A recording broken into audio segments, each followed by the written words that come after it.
हम राखी झा अहाँ सब गोटे के प्रणाम। हम अहाँ सबके एकटा बीएन झा जी द्वारा रचित जयमाला के गीत सुना रहल छी। आशा अछि अहाँ सबके नीक लागत तऽ हमर यूट्यूब चैनल के सब्सक्राइब करब, गीत के लाइक करब और कमेंट्स में बताएब कि केहन लागल अहाँ सबके ई गीत। जनक लली के जयमाल है चलू देखल बहिना, जनक लली के जयमाल है चलू देखल बहिना। अवध सैला दुल्हा चारी है चलू देखल बहिना। अवध सैला दुल्हा चारी है चलू देखल बहिना। जनक लली के जयमाल है चलू देखल बहिना। जनक लली के जयमाल है चलू देखल बहिना। तीस फूल संदूलहा पियर अछि माला, अनला जनक जी आज्ञा डाला। तीस फूल संदूलहा पियर अछि माला, अनला जनक जी आज्ञा डाला। मिथिला नगरिया निहाल है चलू देखल बहिना। मिथिला नगरिया निहाल है चलू देखल बहिना। जनक लली के जयमाल है चलू देखल बहिना।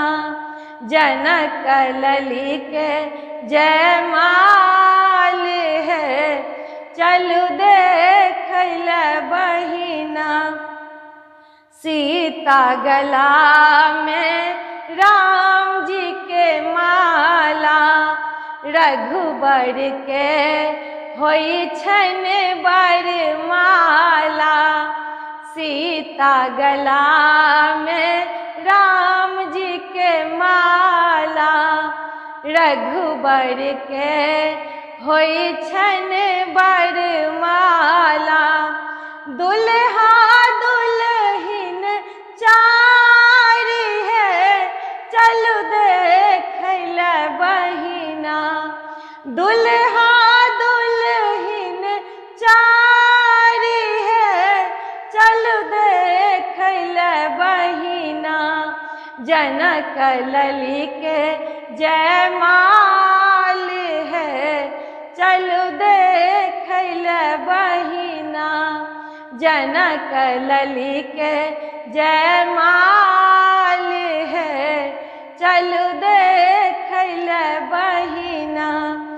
देखू है बहिना जुड़ाबू नैना, खुशी सा कानथि रानी सुनैना। देखू है बहिना जुड़ाबू नैना, खुशी सा कानथि रानी सुनैना। अयोध्या से आयल कहार है चलू देखल बहिना। अयोध्या से आयल कहार है चलू देखल बहिना। जनक लली के जयमाल है चलू देखल बहिना। जनक लली के जयमाल है चलू देखल बहिना। अवध सैला दुल्हा चारी है चलू देखल बहिना। अवध सैला दुल्हा दुल्हा चारी है चलू देख ले बहिना जनक लली के जयमाल है चलू देख ले बहिना जनक लली के जयमाल है चलू देख ले बहिना जनक लली के जयमाल है चलू देख